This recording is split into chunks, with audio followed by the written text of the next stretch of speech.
Hey everyone, Mr. Devil here, Kenny Danico, three-time Stanley Cup champion of the New Jersey Devils, and you're listening to the Uncle Puckers New Jersey Devils podcast with Chris, Dan, Bobby, and Tony, the Uncle Puckers. Let's go Devils!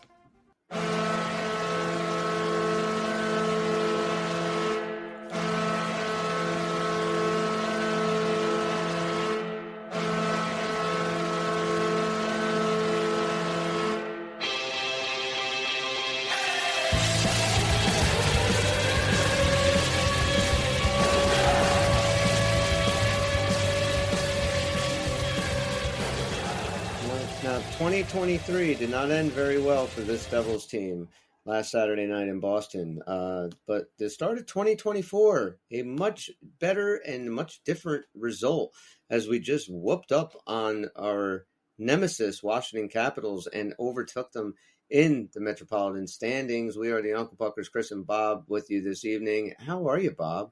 Well, I'm doing much better now. Yeah, we had a little audio issues. Yeah, but had a New Year's resolution for the team to score the first goal. I know they did that against Boston too. Yeah, and I was getting a little nervous because he sure had them both, and I was like, "Oh, great, here we go. Is this just now? And we got the second one, so it's like, okay, so Washington scores 5 unanswered now, right? This is how it's going to go." But man, I'll tell you, there were some things to kind of be a little bit concerned about tonight, but for the most part, I was pretty impressed with this game. I found it a little tough to watch at times. I think it played out the way it should. You had a team coming in the second half of their back-to-back. I know they've been good against it, but it did look to me like we had the fresher legs in the beginning. Got a little physical, got a little close, got tied up. But I was hoping that it would be one of these situations where, the fresher team eventually overtakes the game, which they did. Can't say I knew they were going to pop off that many goals at the end. I was just hoping for enough to win. But overall, yeah, it was a pretty good effort. You got to like the way most of the guys played. I don't think you can really fault Dawes on much, maybe a goal. But if you're looking at one of our other goaltenders, not to just shit on them all the time, it's probably a lot closer of a game.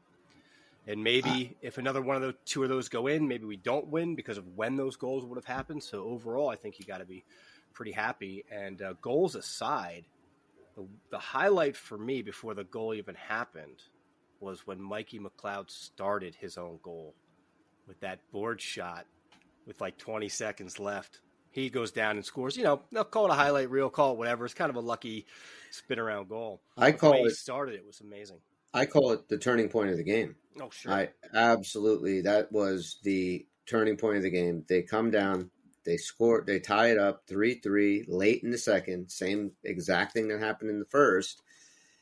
And 17 seconds later, the Devils respond. That third line, nobody wanted a hat trick tonight, which is fine. Let's spread the goals out.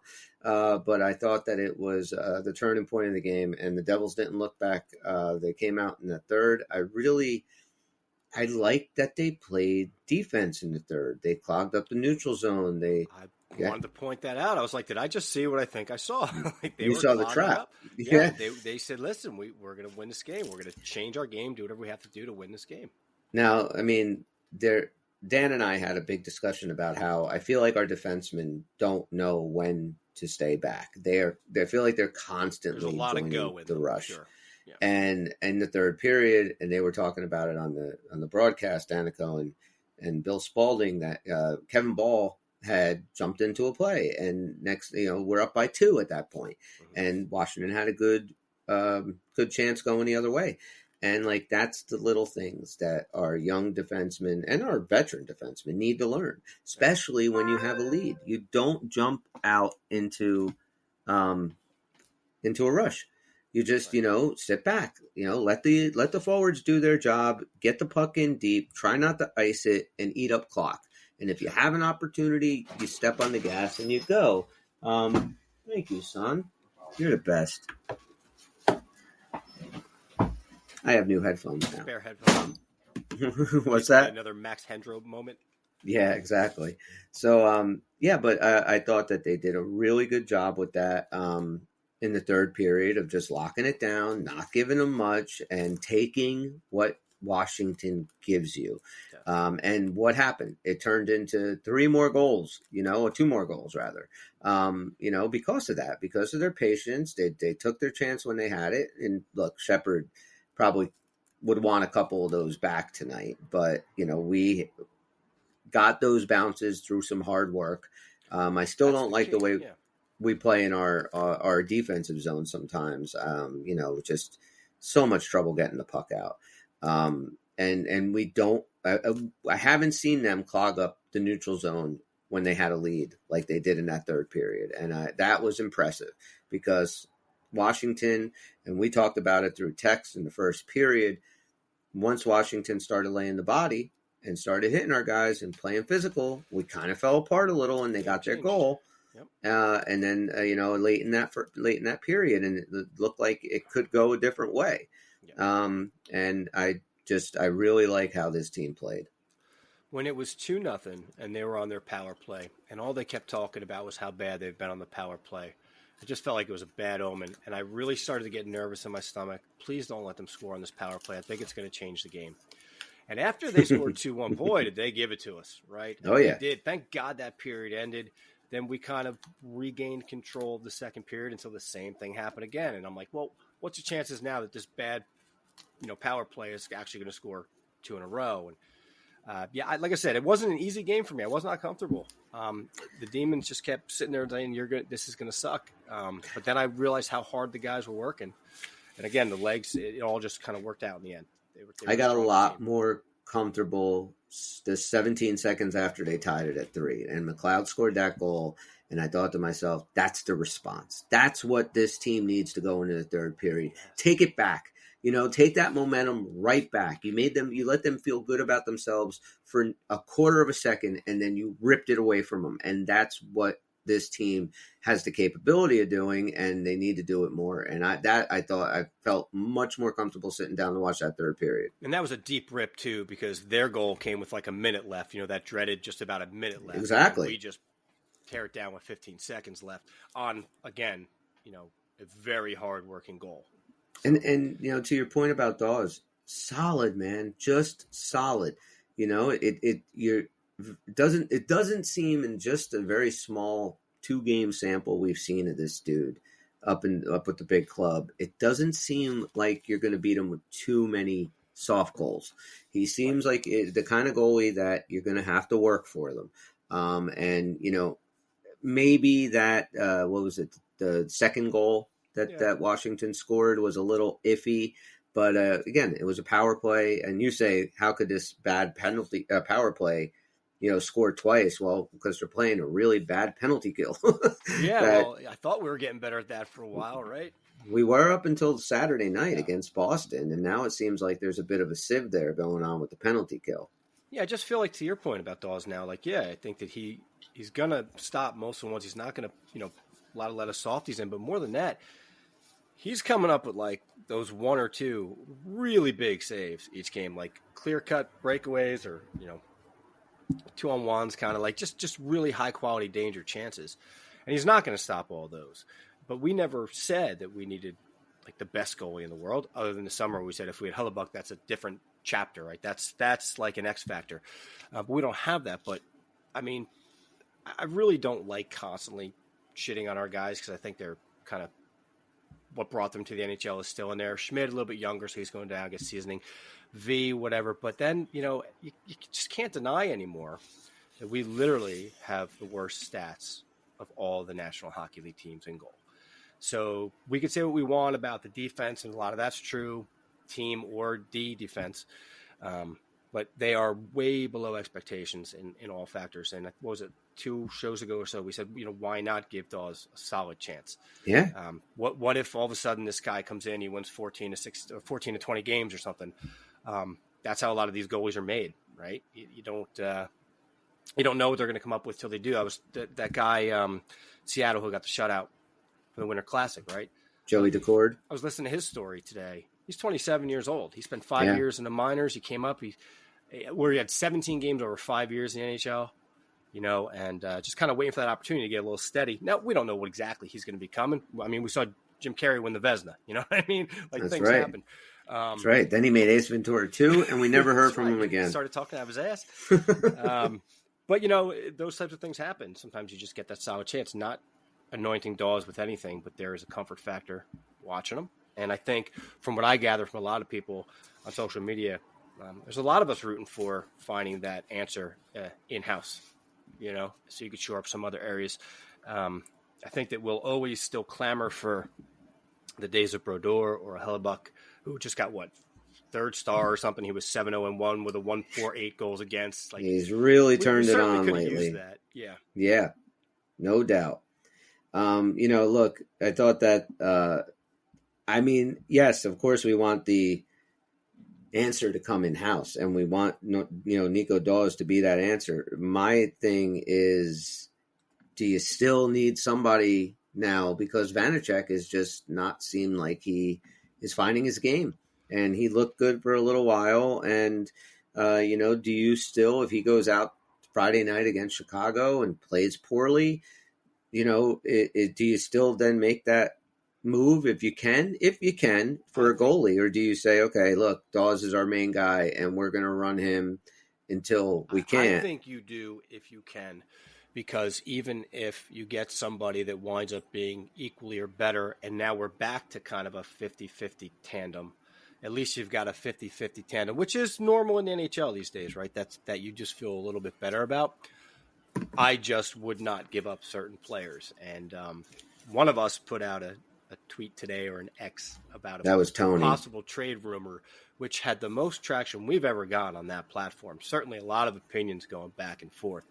And I think the main sticking point was almost to a man. A few people would have taken it as it was laid out, but to a man, most people were like, you just don't get rid of Nemec. That was the X factor where it's just not worth it, not for that type of play. Well, to start, the post was rumor was a BS rumor. It wasn't a real one. So, and it was thrown out there, and I think I might even have conversation. Exactly. Yeah, I think I might even have it right here. Just give me a second to try and find where Tony put this thing. I mean, you can look it up, but like we said, the cool thing about it is just to get the conversation started with Devil fans and see how in depth. I mean, tons of activity and engagement on that post, and just hearing our community discuss it without like ripping each other's heads off. You know what I mean? Just kind of talking like good Devils fans. We all just want to win the same thing. There was nothing anger about it. It was just kind of nice, and quite a bit of comments. I couldn't keep up, quite frankly. Oh, you're 100% right. And I'm actually trying to find it here. I don't know where it went. I believe the gist of the trade was Noah Hannafin, Jacob Markstrom, and I forget it, some other minor league guy that they had for Shimon Nemec, Nolan Foote, our first rounder this year, which I'm not even 100% sure we own because of the Timo Meier deal. And what else? Do you have it there? Hannafin and their stud AHLer Coronado. Okay, so Coronado, that's right. Right. For what you mentioned, Vanacek, Foote. Forgot about him. Nemec, and a first. Now, that's way too much to give up right away. I'm not even, what kills that deal for me is Nemec before we even get started. In the right package, everybody knows I'm definitely a fan of Holtz. This is the type of package I would give Holtz away for if I'm getting a goalie of record, like I really would, because it's a little easier to fill a forward with an upside than it is a defenseman who might potentially be your best defenseman for the next 12 years. You just don't part with him at any cost. I mean, if Tom Fitzgerald didn't give Nemec away last year for Timo Meier when we hadn't even seen him with the big club yet, and he wouldn't do that for Meier, I don't think he's going to do it for Hannafin and Markstrom, and especially since we've seen what he can do. I mean, his ceiling is just so high. I mean, this guy, like you said, he could be your number one D, and he might be our number two with Luke Hughes in there for the next 10 years. I'm still not getting rid of him because it would be a 3 that acts like a 1. My point is he'll be a number one on 90% of other teams in 5 years, regardless of what he is here. I love the idea of getting Jacob Markstrom and Noah Hannafin. I kind of prefer Chris Tanev in that deal if you're going to make a move with Calgary, but I think Hannafin has a little bit more of an upside. For sure. I would do the deal or some version of the deal, removing the defenseman aspect of it. Well, that's a starting point for me. If you look at that deal, you think about the assets that the Devils have, right? Seamus Casey comes to mind. That deal, if that was a deal that I don't even know who the GM is in Calgary and whoever it is in Tom Fitzgerald, if they are having conversations about a big trade like that, I can't see how Tom Fitzgerald can't make that deal without Simon Nemec. You know, even if you have to throw in a Seamus Casey and maybe one other extra piece, you know, just Jacob Markstrom and Nico Dawes sounds like a really nice tandem. And then some really solid blue liner back there, and Noah Hannafin, and who knows what this AHL kid can do, Coronado. I read a little bit about him today, and he seems to have a huge upside.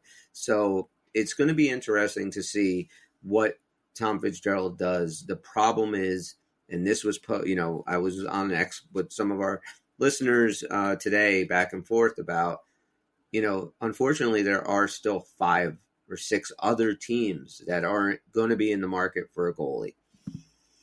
So what is Toronto going to give up? What is Carolina going to give up? What are the Devils maybe going to give up? There are a lot of other teams out there that have Stanley Cup aspirations and feel like their only deficiency is in net. If Vanacek can get his game together, and him and Dawes can be the duo, I'm okay with that. But it's got to get on track soon. I mean, he just needs to stop the goals he's expected to stop. And I don't mean directly correlating to that stat. There's a stat that actually counts. Sure. That, but we all know what that means. First of all, I don't want to start any conversation if you're not 90% or better on the save percentage. You know what I mean? Let's just go there. And he hasn't been all year. No, it's dreadful. But yeah, it still remains to be seen. I just don't want to. I don't want to run out of time giving him time, Right. Because his points are so... Very good way of putting it. Yeah. I don't know what it is. I just feel comfortable watching Dawes. I do too. Everything about sitting down watching the game, I just feel that much better. So yeah, but again, back to that trade kind of thing. I know the further this goes, the further there's going to be a premium on a goaltending position, and I am totally okay with dealing from a position of strength. I'm willing to say, like you said, first-round pick, not sure exactly where our first-round pick falls, but a prospect that trumps their prospect, an active roster guy like a Holtz, and even maybe a third piece for the goalie. I just wouldn't trade Nemec. No, I wouldn't either. Even at this point, I think it's, and I don't know what kind of term Jacob Markstrom has. So I don't know if this would be a guy that he's going to be with us for a couple of years. Definitely wouldn't do it for 1 year. Oh, no doubt. You can't. That would be malpractice as a GM. I mean, in all honesty, I would throw Hamilton in that trade before I would throw Nemec. Really? That's no knock to Hamilton. I love him, but you're talking about a guy you're gonna have control for 12, 15 years. Yeah, I agree. Most likely. I'm assuming he's going to be one of these guys that's going to do his entry-level contract in a nice, long 7-8 years. And again, I know that's a gamble because we don't know exactly what he's going to pan out to be, and we do know what Hamilton is, but I think it was Dan's point the other day, or maybe Tony's, like, we haven't missed a beat without him. Not to say that we're not going to be better when he comes back. I know we will. It's kind of scary, awesome how good our defensive backline could be there with the offensive side of the defense, but either way, they're not going to trade him anyway. It's just, No, but if you make a deal with Jacob Markstrom, Devil fans better get used to him being our goalie because he's got a 6-year, $6 million a year. He's 6 for 6. So he's got major term. He's got long term, which makes 6 for 6. See, that's affordable too. Which makes it a lot more appealing that you are getting a guy that can maybe solidify your goalie position for the next 5 to 6 years. That's huge, and he's a hell of a goalie. And then you have Dawes as the number 2, and he steps in, give him a little every year, a little bit more. And, maybe you get a tandem in 2-3 years, that is maybe, maybe it's more competing with Boston for the Jenkins. Markstrom for the first couple of years, and then Dawes comes in. Now, we don't know what, upper management, what their actual true assessment of Dawes is, which doesn't mean it's going to come true. But are they looking at him saying, no, this is legit the next top 10 goalie in NHL in 3 years, and they wouldn't want to block him that long? It's a possibility. It's a possibility. I don't know. I like the fact he's got that much term, dude, because he's solid and steady. I agree. We don't need the best. It pays to have the best, sure. But we just need solid and steady. And that's a long time. If we stay in this playoff position, which, look, now you got it. You now just have to keep on moving up. No more dropping out of playoff position. That's like the biggest thing right now. You are there. You're in that eighth seed right now. Keep projecting upward. No more, sliding back into the 6th place in the Metropolitan Division. But Jacob Markstrom has playoff experience. If this team makes the playoffs, how comfortable? I mean, I know we're not comfortable at all with Vanacek. Like, right. We know that. Like, I don't. And so we haven't seen enough of Dawes. He's a rookie. He's never played a playoff game. Sure. Having a guy like Markstrom, if you do make the playoffs, I think that could be huge for this team. So I think that I love the idea. I talked about it on one of the little pregame episodes that the 3 guys that I know that the Devils are interested in was Jake Allen up in Montreal, John Gibson out in Anaheim, and Jacob Markstrom. I don't want Jake Allen. John Gibson, I like John Gibson, but I like Jacob Markstrom so much more. Like, he is a guy that I would absolutely say, move heaven and earth. If you feel that this is the guy you want, then you do what you got to do, whatever Tom Fitzgerald has to do. Of course, I'm not saying you trade away Nemec or whatever, but you make a deal. And if it's going to be a huge deal and you're going to bring Hannafin over, like, do it and do it now. Because I think that it would so help this team. Yeah, Gibson never really struck me as the answer. It kind of felt like a secondary pick. It's kind of like you asked your first girl out the prom. She said no. She just found somebody who didn't have a date. Right. It just didn't seem like a fit. Yeah, exactly. I agree. And look, Gibson's, he's old and he's streaky. And, he's having a good year this year, but I don't want John Gibson for any kind of term. I think Gibson, to me, might have been more like, hey, we've got a steady goaltender, and we want to shore up our tandem going into the playoffs so that, we've got a secondary guy if something happens. I don't feel like he's the answer. No. Markstrom, again, not the quote-unquote answer necessarily, but way more solid. A huge upgrade. Yeah. And I'm a huge V fan. Like, all last year, all I ever want. I was so excited when we got him coming into the year, and we all know how well he did play in the regular season. But between the playoffs and this year, unless somebody can get his head right, we're not going to advance far with goalies that don't have a save percentage in the average category. No. And not. I don't think that the management of this team has any faith in him. I mean, you brought this kid up. He played one game for you, and he's going to play one of the nights of the back-to-back. So it's right away this week. Yeah, look at that. Who's your number one guy? Well, you would have played your number one guy tonight. Right. And they do not believe that Vanacek is a number one. Yeah, remains to be seen. I'm hoping, like you said, that he can at least straighten himself out. Just get back to the goal you were. No one's asking you to be Superman, and then we'll be in pretty good shape. But for now, Washington has been surprisingly good. Yes, they have. They can put up some goals. I thought Ovechkin had a very Ovechkin-like game without actually scoring a goal today. Like, he definitely had his stamp on the game a little bit. It was noticeable. He was definitely noticeable, and I think the firepower came through from that team a little bit. When they were on us, when they were smelling blood, like, they looked scary as hell. And our guys stood up to it. And I don't know if we weather that storm with Schmidt or Vanacek in there. I really don't. It's just I can't lie. The same thing. Yeah, what we've seen all season long, and Dawes has been these 2 games so far has been a breath of fresh air. He's going to have his hands full Saturday night against Vancouver. I'll tell you that. And the Devils, look, man, you might say there's an easy game coming up with Chicago, but A, we don't play good at home. B, Vanacek will be in net. So you're going to have some issues there. We still are completely plagued with the injury bug. I would have liked to seen Graham Clark in the lineup tonight. I understand why they put Smith in. I understand he didn't want to mess with the top six, and who's going to give you more of a fourth line production guy? You put Smith in there over Graham Clark, playing more of a defensive style, playing on that fourth line. I kind of get that, but I would have liked to have seen him kind of get into the lineup. I do get it, but I think there were other ways to go about it. And for a team that we haven't been reeling off the goals too often, we had a couple of bigger offensive output wins sandwiched between some of our lower, goal output losses.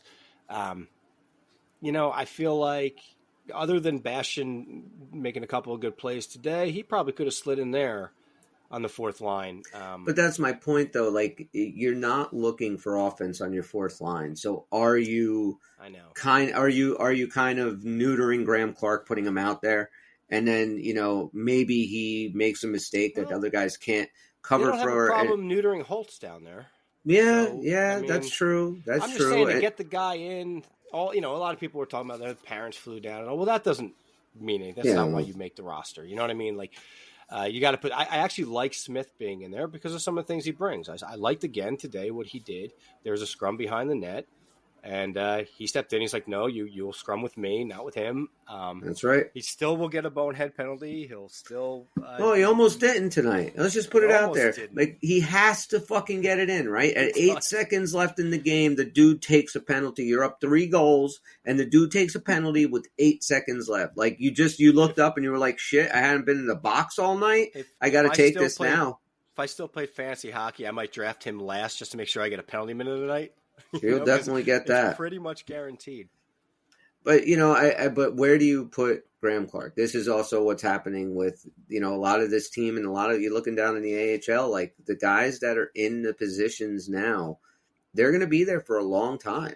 Even Eric Holla, like we have him this year and next year. I think the problem too is we got a lot of kids that are looked upon to possibly be first and second, maybe at least second and third. So we really got to figure out, like the Devils have to figure out what they want long term. Like whenever we bring up Toffoli, that's not a joke, because with Toffoli, if you're thinking of signing Toffoli, you're basically going, okay, because you don't want to get rid of Mercer.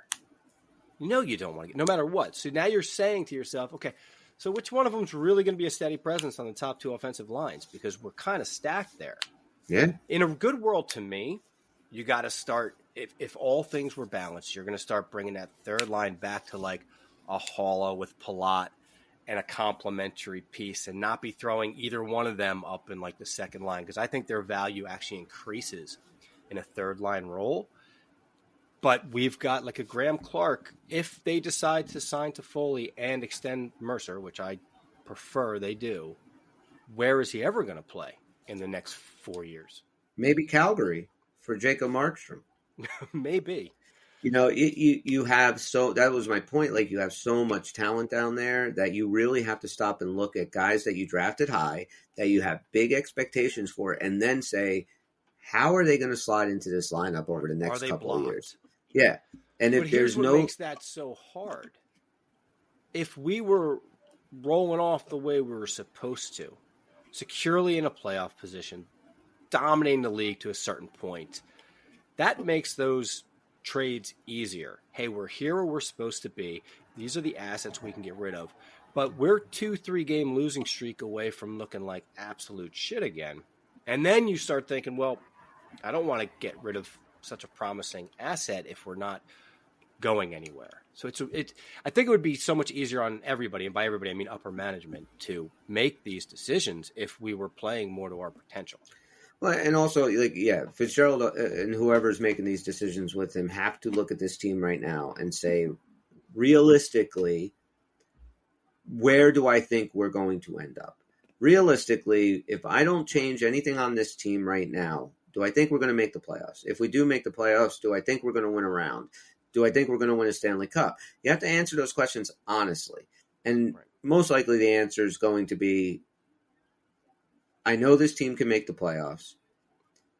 But for them to make any kind of damage done this year, I have to make some changes. That's where the trade comes in to say, we're going to shore up the things we know we need right now, which is a stay-at-home, steady defenseman and a goaltender. And if you can get those things, I have no problem shipping some of these young guys off. I hope they have wonderful careers and they get tons of ice time and they get to play. I'm fine with that. If you believe that this team, built as is, can compete for a Stanley Cup by just inserting a few extra things and maybe tweaking a thing here or there, then you do it. If you logically sit back and say, look, I can make all the fucking trades in the world this year, they're not going anywhere, and you can say that, then maybe you don't. Maybe you hold on to these guys. Maybe then you bring some guys up, like you said, and you see where they are. But they are right on that fringe, which makes it so, kind of confusing, because which way are they going to go? Because, we can see them get into the top 3 in the Metropolitan Division, but I also see them dropping back down to 6, like you said. So that's the other side of it, too. Realistically, management also has to look at it and say, okay, if we bring these couple of players in now, and let's say for argument's sake, that's an upgrading goal and a defensive defenseman, how much better are they going to have? Like scenario 1 is team is now, we end up where? Approximately. Scenario 2, we bring in these two. Where do we end up? And more importantly, how much better are we playing going in? Because you could totally withstand saying, hey, you know what? We're going to still be middle of the pack-ish and make the playoffs without winning the division or anything crazy, which is not bad, by the way, and then feel like you got a better shot with a playoff team. But the later it gets, the more you do have to look at it and go, okay, there's 40 games. What are they going to help us win? 5 more over expectation now? 6 more? And is that enough to even get us in the playoffs? You just don't want to leverage the future unless it's a little more solid. I get it. I totally get it. I would probably be a little bit more aggressive as a general manager than you, definitely, if we were running hockey teams. I believe that playing the way we are playing right now, we're not going to go anywhere in the playoffs. But I also believe that if you do make a couple of these moves, that maybe you can change the way this team is. I don't want to say culture, because they seem like they have a fine culture and they seem like they all get along and there's no problems in the dressing room or anything. But like just it's not even just more responsible. I feel like there's just not enough. I don't even know. I don't want to say leaders because it sounds like I'm shitting on the guys like Heischer and Palat and stuff. But I feel like you go back to those old teams in the late 90s, early 2000s, and the teams that won cups, we had a lot of really good leadership in that dressing room. Sure. A lot of dudes. And I don't know if we really have that now. We're bringing in that veteran defenseman. Maybe that'll help the guys like Ball and Nemec and Luke Hughes. Getting Markstrom in to play with, or a goalie in to play with somebody like Nico Dawes is only going to up Nico Dawes' game. Yeah. Playing with guys like Noah Hannafin or Chris Tanev are only going to up the games of Nemec and Kevin Ball. So how much does your overall team change? Not just with adding those few players, but how much of your style and how dynamic you are on the ice, or just doing the right things. Because I feel like that's a lot of this team's problem, is that they just don't play the right way a lot of times. Yeah. And that's all teachable. And I think having more leaders on the ice and more experience on the ice will help that. So that's just my point on it. No, I agree. And to your point about GM, you'd be surprised. I'm actually ready to pull the trigger now. I'd be very aggressive. I don't want to waste any of these years with Jack and Nico down the middle. And, the defense is only going to get better. And it's going to get better this year, let alone in the years to come. I would be willing to do something very much right now. Again, the two pieces we've been mostly sticking on, which is a goaltending upgrade and kind of that real steady defensive guy. I feel like that is what our farm system is for. And if you build the right team and you put all these pieces in place, we got so much of our core locked up for so long. This is a problem for 8 years from now. We're out of draft picks again. Like, that's okay. You give me 3 cups in 8 years, I'm going to forget that you're a little weak down there right now. I mean, you say that now, but you won't in 8 years if they do have, even if they have a few cups. Because trust me, there's nobody in Tampa Bay right now that's going, I knew this was going to happen, and I don't care. We won cups. No, you want to win every year. But listen, we went through. Your point is taken. 15 years of basically playoff contention, 3 cups, 5 Stanley Cup appearances. Even we knew at some point you're going to need to rebuild. The Devils' problem was they didn't fully commit for a very long time. It was middling, and it kept making it worse. So I am saying now, give me 10 years of prosperity, whatever that means. It might not even wind up in a cup because it still is very hard to win a cup, but maybe you deep runs and this and that, maybe you get 1 in the 10 years with the understanding that, when I'm in my 60s, you're going to be rebuilding again. I'll wait. And, again, fans have no problem. Most fans have no problem with a rebuild if they know it's being done right. If they know that they have to sit through 2 or 3 years of piss-poor hockey to end up being a 10-year perennial playoff team. Right. But again, like you said, a lot of teams don't just say, hey, we're tearing it down and rebuilding it and then doing it. They say it and then fans get restless or there's not enough asses in the seats. So they go sign a big free agent to play with absolutely nobody. And it sets your team back. And we've seen it a million times. We did it. So, yeah, you have to just commit to when it's time to say we're pulling the plug. We're trading. I think Chicago did it perfectly. Yes. I think they really did. And then they got rewarded with a couple-year jump. Yeah, and they might even do it again and get Celebrini this year. Like, it's crazy. I agree with your point about how the fans accept that with one caveat. They also want to see when your window's open, you're taking the chance. Yeah. You got to go for it. When you go for it, I've never looked at a team and said, that was a stupid trade, when they're going for like that end-of-the-year playoff piece. Gave away too much. No, you've got very few chances to win a cup. I say go for it when you're there. And RGM will. Yeah, he will. This just might not be the year for it. I don't know what the goaltending market looks like after this year, even after that, like with who's becoming available. The biggest surprise you just shared with me tonight is that, what's his name has 6 years left. That is very alluring, to be honest. I'm with you. If you could make a deal for him, I would love to see him. I did throw $5 down today on DraftKings, which is the official sports betting partner of the Hockey Podcast Network and the NHL, in case anybody was wondering, on Nico Dawes to get a shutout tonight. I was like, you know what? I'm going to go for it. It was like plus 1,500. I put $5 on. I figured I would paid. I would have only $5 bet. Only $100.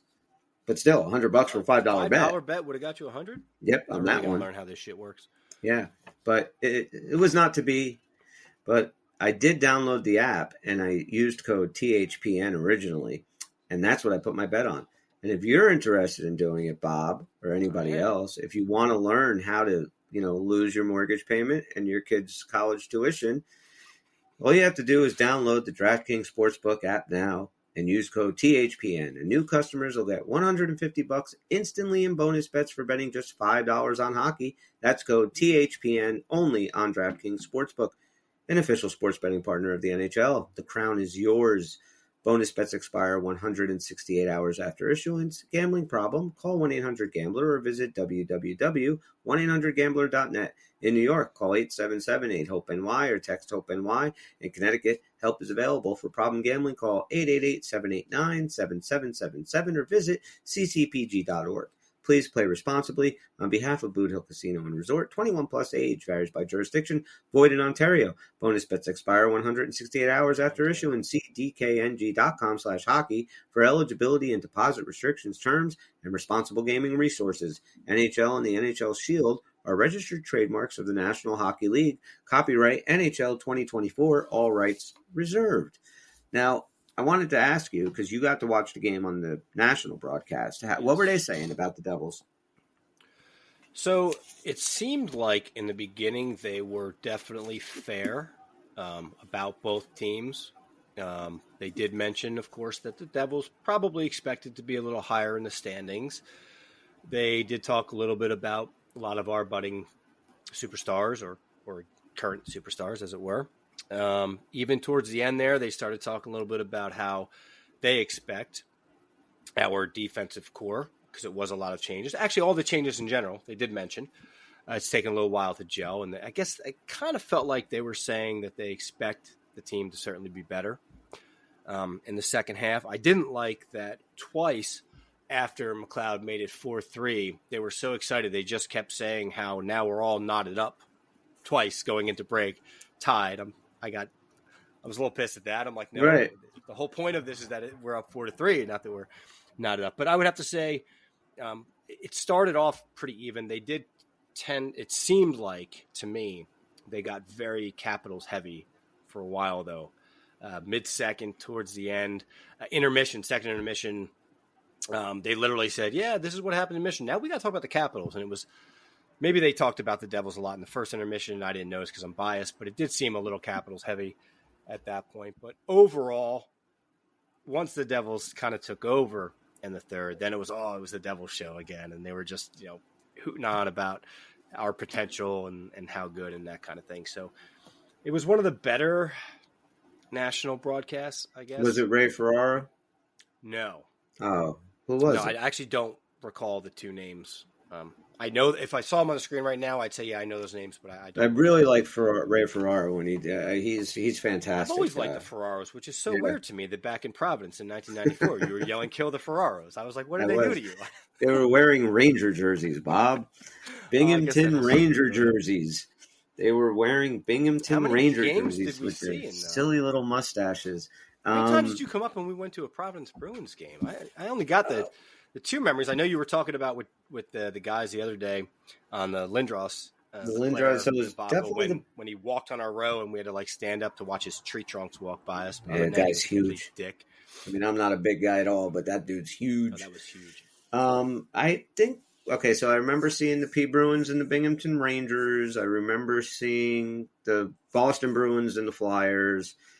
I know I saw another P Bruin game, and I don't remember who it was against. That's at least 4 times when you came up that we actually went to a Bruins game. Because I'm also trying to put it together in my head because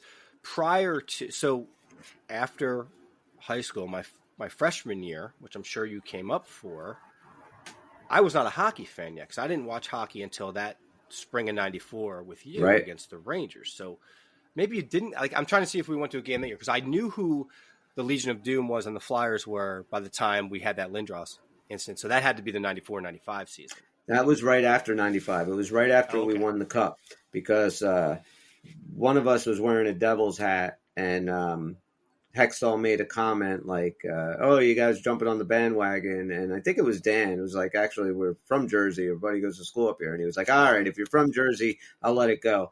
He said something like that. Yeah, so, yeah, it was right after 95, right after we beat them in the Eastern Conference Finals and won the Cup. Gotcha. But, I have to say, I mean, I know we're in playoff position right now, but I don't know if you saw, I put a little poll out on X today. I did see the poll. You did? Yeah. Or didn't? Just nice and quick. Will New Jersey make the playoffs this season? I did it for 2 days, so we still have, till the end of the day tomorrow. And right now, we're at 78% of respondents said yes, the Devils will make the playoffs. 22% say no. That's awesome. I love the optimism.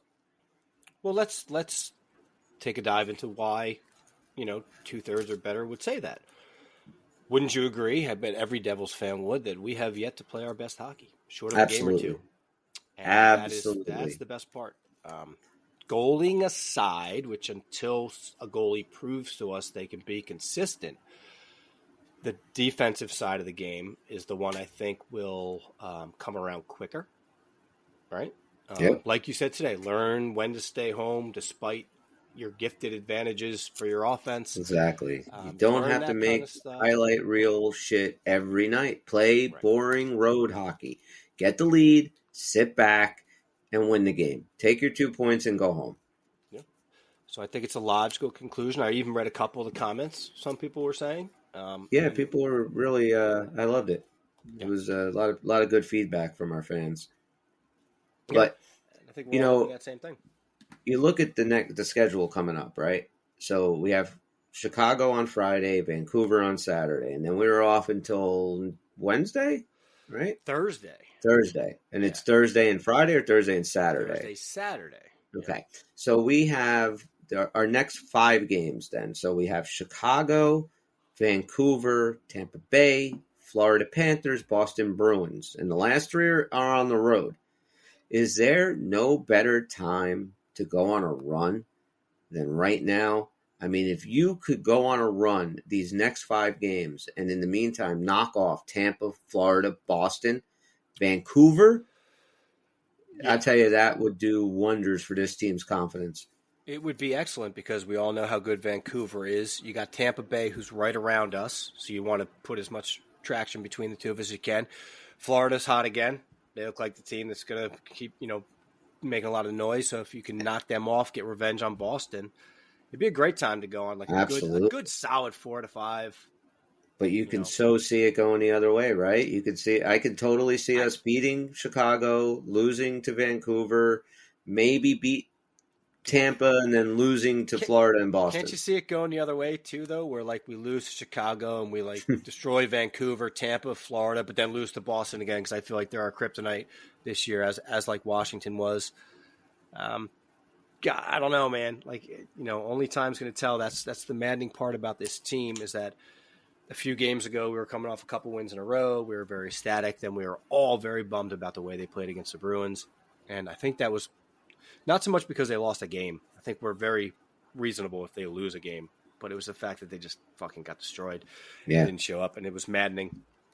So as long as we don't have any maddening performances, I think we'll be all right. Yeah, look, you lose a good, hard-fought game by a goal or whatever, you live with it. And you can walk out of the arena, you can walk into your dressing room if you're on the team or whatever, and at least you could say, hey, we busted our ass and just came up a little short tonight. Right. It'll be different tomorrow. That game against Boston, and so many games this year, that it's like this team just, gloriously falls apart. It's like, wow, I cannot believe that just one goal went by you and everybody forgot how to play hockey.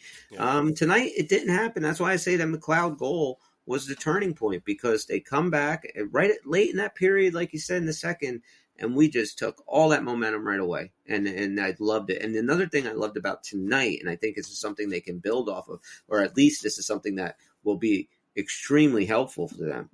Dude, our big guys didn't show up tonight. There was no Nico. No Hughes, no Bratt, no Toffoli tonight. It was on the backs of Mercer and McLeod and Nico. And that was really awesome to see. Nico starting to get hot. Mercer starting to get hot.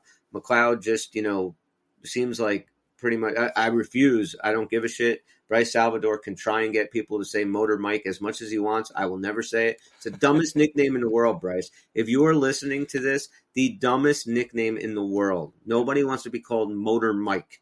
Motor Mike. No adult wants to be called Motor Mike. I have a problem with calling him Mikey. I don't even do that. Like, that to me, it's like you're a little child. I don't like calling Dougie Hamilton Dougie, and I don't like calling Mike. Mikey, as a Bobby, and knowing that there are guys like Bobby Holik that were okay with it in NHL. I guess calling him Mikey. I've been calling you Bobby since 8th grade, so I think that that's just kind of your grandfathered in. I don't think of it any other way. I feel weird saying Bob. I've told you about this, though, right? Like, it stops with, right around our friendship level. So from college, there's a couple people early college that'll say Bobby, but it's always been Bob since about that level. So I can tell who my family and early friends are by what they call me. Fair enough. Yeah, I could totally do it. And so never Robert, though. No. You don't ever go by Robert. The closest I had, there was a couple people who used to mess around in high school and call me Rob Bob Bobby. Bob Bobby. There were or so Robert. many options, but never Robert. Bobbert. Yeah. That was another one. I have 3 people in my life that call me Christopher. Everyone else is just Chris. So, but there are 3 people. Like my sister calls me Christopher. This old dude that lives above my work is 80 years old. He calls me Christopher. Nicest guy in the world. And there's a couple of others, but nobody else. And I'm okay with it from them. I don't like anyone else really doing it. But those literally had professors in class say Robert to get my attention, and I don't answer. That's my bad. I'm sorry, I wasn't being disrespectful. I had no idea you were talking to me.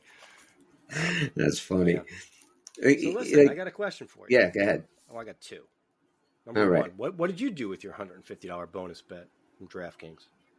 Okay, well, they give it to you in 5 $50 bets or 6 $50 bets, whatever it is, right? 250. That's 300. So I mean, no, 25. $25 bets. I'm sorry, they give it to you in $25 bets. I shouldn't have said 50. So I did a couple of them. I'll go on right now. I'll actually tell you, I did a bunch of futures. So I wanted to, like, I took the Vikings to, win the NFC. They're not even making the playoffs. I took a bunch of dumb ones. I know so I you got took stuff that hasn't even come to fruition. Uh-huh. Okay. Yeah. Gotcha. So I used that to basically just what the hell? Show my password, damn it. I can't get on. Give me a sec. I did Luke Hughes to win the Calder. I did the Devils to win the Metro. I did I actually won a bet tonight. I did, let's see, I'll show you what I won tonight. I lost to Nico Dawes, and then I did a $5 paid $24.50. I took Nico Hischier shots on goal over 2.5. I did a parlay. Dawson Mercer over 0.5 point and Nico Hischier over 0.5 point. Oh, you nailed it. So they all hit. So for $5, I won $24.50. Nice. The ones that I have that are still open, let me find them real quick. Yeah, that 25 on Hughes has to be a big payout because I would assume. I'll tell you what it is. And what's his name? Cooley or? I did him. Yeah, Cooley. I did him back in the summer. So I have open right now the Devils to win the Metropolitan Division. That was a $25 bonus bet to pay $55. That was the Devils to win the division at plus 220. I took the Vikings at plus 3,500 to win the Super Bowl. That was a $25 bet that would have paid out $8,750. See, I'm so good with those types of bets. It's $25, which I could piss away at Wawa right now by accident. Yep. And, just put it on a team. You never know what's going to happen.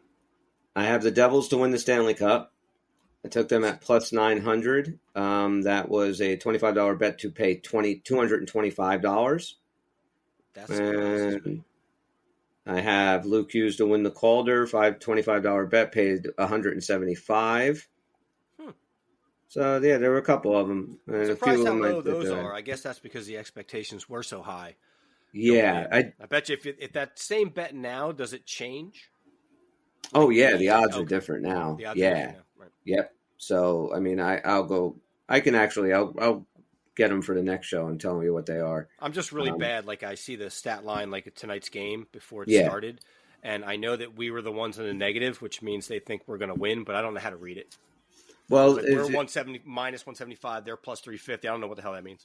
Yeah, the 175 350 shit, like that confuses me too. But if you if you're a minus, like if the Devils are minus 175, if you bet $100 and they win, you win 175, okay. Right? But you have to bet 100 for it. So if you're minus 75, you got to bet 75 for it. Is that the point? I'm not 100% sure because I never bet like odds like that. Like I'll do like football with just a spread or whatever, or hockey with just a spread. The plus 400 and stuff like that, I don't necessarily understand at all either. Gotcha. So like I think if you're plus. Or no, I think if you're minus, you have to bet $175 to win 100. That's right. So you would have to bet $175 to win 100 if you bet on minus money. And the plus money, if it's plus 200, and you bet 100 to win 2. Oh, wow. That's right. Now I think I got it. So look, going into this game at minus 175, I would never put up $175 to win 100. I wasn't even sure we were going to win the game. Yeah. That's what you would have done. Bam. Yep. And then there's money lines, which is basically they're lower odds, but you're just picking a winner. So instead of I think tonight the Devils were favored by 1.5 goals, which they would have covered. But if they, even won by 1 goal and you take the Devils, you lose. But if you take the money line, it's just a straight up winner. Reminds me of when I was had my first corporate job when I was living with you, right? Crossover there in Princeton. And we had the football pool, and it was straight up the first few years, a whole big office pool. It was just win-loss. Remember doing the check sheet at your house? Sure. I just printed mine up for week 18 for work. And you used to do it with me, too. I used to bring some of your money into work. When it was straight wins and losses, I would say on your average year, I'd probably win twice. right? So, it's good $300-400 each time you won. Once they changed it to like a spread, I got destroyed. Like It's really, it's just too much for me to comprehend. yeah. Like like I'll do like crazy bets. Like I did like this ridiculous bet on Sunday. I did $5 and I took touchdown scorers on like 11 or 12 football games, and if they all hit on a five to $10 bet, it would have been like 375 grand. So but I'll do that once in a while because DraftKings is good actually because every day they give you a free bet and they have like no sweat bet. So if you bet $5 on a bet and you lose and you opt in for the no sweat, you get a free $5 bet the next day. So you can just you never really lose your money. Cool that happened. When we did our prediction show, I had a particular prediction that predicated Meyer being in the lineup. And we said, yes, if Meyer's in fact not going to come back in the lineup, then I'll change it, which I did with you today. I texted you before the game. Yep, I got it. And I changed it to Mike McLeod getting at least 3 points this week. He's got 2 already to start, so hopefully I'm in good shape. But my question is that a type of thing where you can go into DraftKings and just say, hey, I want to say Mike McLeod's going to get 2 goals tonight? Absolutely. You can totally make it up. Yeah, well, something they like have. That, I would imagine it would pay really well because the guy only had like 6 goals going in. Yeah, you can. Bet, that's the type of betting I would like to do. $5. I don't know if it's going to happen, but it'd be sure fun if it does. Right.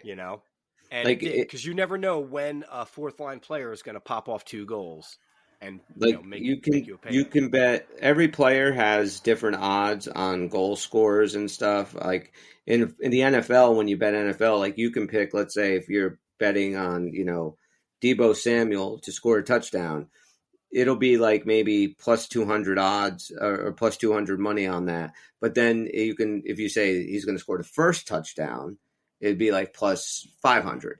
But like for the, and like if we go to the NHL, let me find this NHL. Where are we? Okay. So like if we go to tomorrow's game, right? Buffalo and Montreal, that game right now, like the puck line, Buffalo is, favored by 1.5 goals. And that pays plus 180. So you'd have to bet $180 to get 100. Now, if you take Montreal and they win and you pay 100, you win 218. Yeah, but then you can bet total goals over or under. It's always 6.5. I very rarely see it a different number. And then the money line, of course, pays less. But then like if you go over to, you can bet on goals in the first 10 minutes of the game. So you think they're going to go over half a goal. It pays, minus 166. If you're going to go under, over 1.5 goals, it pays plus 260. And anytime goal scorer, and then you could take first goal scorer, second goal scorer. You could take 2 goals, more goals, whoever you want. So yeah, it's you can have a lot of fun with it. And, for the most part, if you don't mind blowing $5 here or there, like you said, that's all I ever bet. The only time I bet more than that is really when I have like free bets, but I'll just throw like $5 on and just to make it a little bit more fun, and I always go like crazy parlays. And I always lose, but the one I was like, I'm going to take a nice simple parlay. I did the Mercer and the whatchamacallit, and that one hit for $26 for a $5 bet. So that ends our extended commercial for anything we fucked up throughout the season. There you go, DraftKings. Kiss our asses. Just listen to this show. You should download the app because you can do it now. I actually will. I do like to do a little bit of that. And use code THPN. I would certainly use code THPN. Because else you don't get your money. Plug. And we don't get our butt plug. That's right. Hey, so quick pizza story. Okay. So I almost texted you the other day. So I didn't get to see my father before Christmas because we had COVID in the house. Mm-hmm. So I just went and saw him after Christmas. Now, he had asked me prior to Christmas because basically we buy our own Christmas gifts and then he wraps them for us because he doesn't know what to get us, right? So I'm like, cool. That's what my kids do. Yeah, he's like, hey, I want to get you a pizza oven. I'm like, I don't know that I want a pizza oven. It's like, no, they're really cool. I'm like, well, how much is it? He's like, $400. I'm like, Dad, that's way too much. I'm like, I don't want a $400 pizza oven. I got a small house. I get stuff like that, like food processors. I use them once. Like, I don't want to do it. It's like, it's really cool. I want to get it for you. Now, I'm a person that, I spend a few hours like drafting a beer recipe, 8 hours brewing a beer, wait 30 days to have a beer. I'm very artisanal like that. Turns out I don't have that kind of time for pizza. Okay. So I get this pizza oven, which we actually found. It was 400. We found it for 300, so he was very happy. And I'm going to try to use it. It's supposed to cook the pizza in 5 minutes. So it's very similar to a certain brick oven that you're very familiar with, right? Right. So Jamie's at work, and I decide I'm going to go ahead and give this pizza a try. It has to cook from raw dough. There's other settings for pre-made dough, which would be a hell of a lot easier. But I'm figuring let me do the whole artisan experience. Okay, so I was going to text you because I couldn't roll out the goddamn dough. I mean, I'm pressing. My forearms are tired. My fingers are tired. I'm like, what is wrong with me? I'm not out of shape. I know I'm older. You're using muscles you never use. I can't get this dough. And the last thing Jamie says to me before she goes to work, she's like, hey, because she's gluten-free and using flour. She's like, hey, no matter what you do, don't get flour all over the kitchen because I'm allergic. I'm like, so that's in my head. So I can't do that flippy flappy thing you've done, right?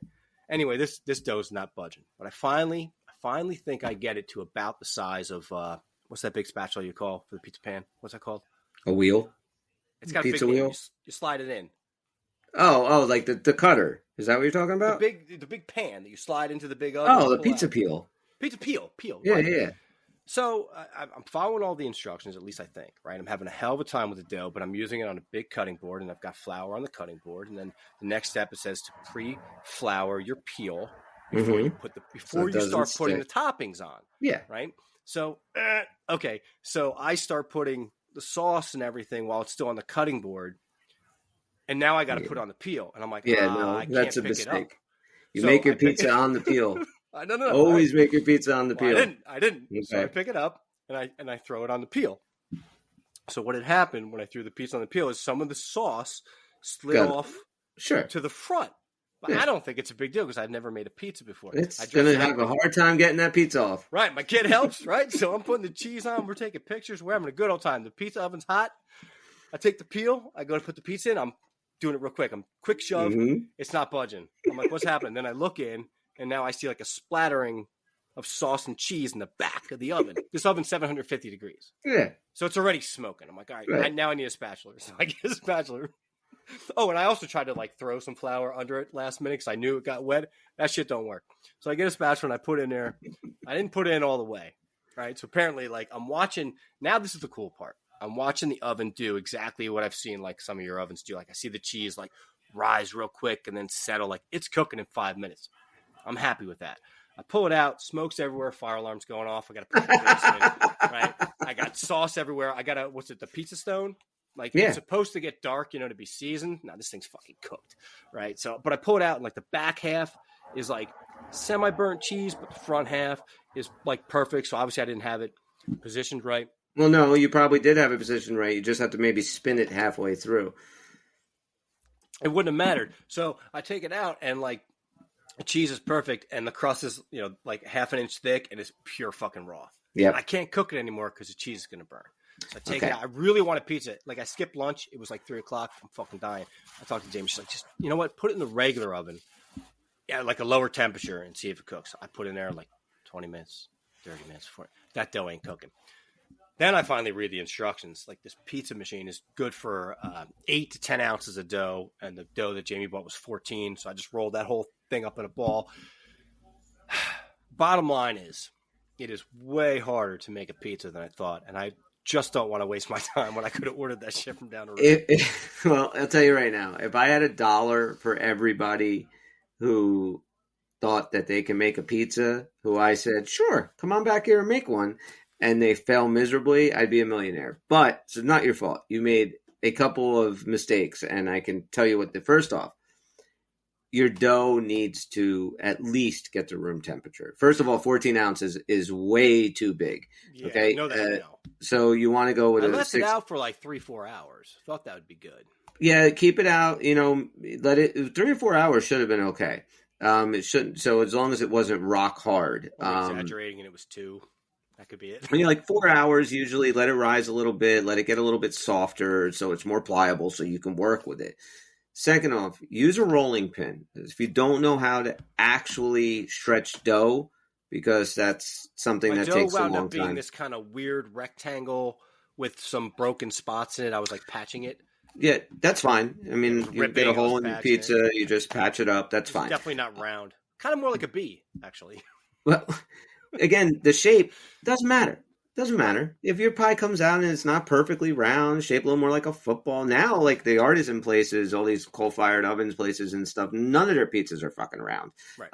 Like, they get these specialty ones, and even a lot of the ones that I do, it's just kind of, you don't even stretch the dough all the way. You just kind of form it and you set it and you go. But always flour or cornmeal your peel and make your pizza on the peel. And the problem, I use cornmeal just because it helps cook the bottom a little bit crispier. Which we have because she's gluten free, so we do. Okay, so then I would maybe go with that over the flour. Try it with a rolling pin.